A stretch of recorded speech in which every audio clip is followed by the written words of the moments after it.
மாரா Murray case அமெரிக்காவுடைய most mysterious unsolved கேஸில் ஒன்று. சேனலை சப்ஸ்கிரைப் பண்ணிட்டு தொடர்ந்து பாருங்கள். மாரா முரே 21 வயசு, nursing student, athletic, class topper. ஒரு எல்லாரும் மாதிரியும் ஒரு நார்மலான காலேஜ் லைஃப் என்ஜாய் பண்ணுறாங்க. இப்போ இருந்த காலேஜ் லைஃப்லேருந்து மாரா திடீர்னு ஒரு சடன் லீவ் எடுக்கிறாங்க.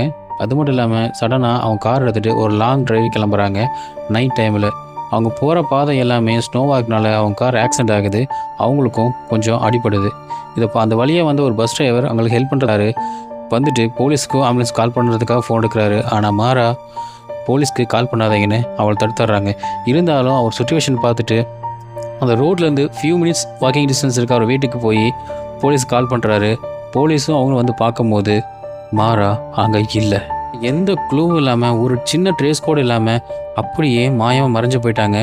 போலீஸ் அவங்க காரை மட்டும்தான் கைப்பற்றுறாங்க. அதில் வாட்டர் பாட்டில், சில மேப்ஸ், பர்சனல் திங்ஸ் மட்டும்தான் போலீஸுக்கு கிடைக்கிது.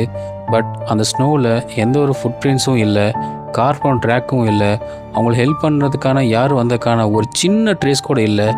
அப்படியே காற்று மாதிரி மாரா மறைஞ்சு போயிட்டாங்க.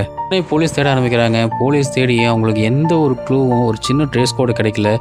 ஏன் மாராவோட பாடி கூட கிடைக்கல. அவங்க என்ன ஆனாங்கன்னு யாருக்குமே தெரியல.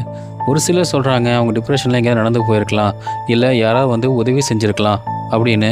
அப்படி யாராவது உதவி செஞ்சுருந்தாங்கன்னா மாராவுடைய கால் தடம் பதிஞ்சிருக்கும், இல்லை உதவி செஞ்சவங்களுடைய ஷூ தடமாவது கண்டிப்பாக பதிஞ்சிருக்கும். எந்த ஒரு க்ளூவும் கிடைக்கல. ரோடும் கிளியராக இருக்குது.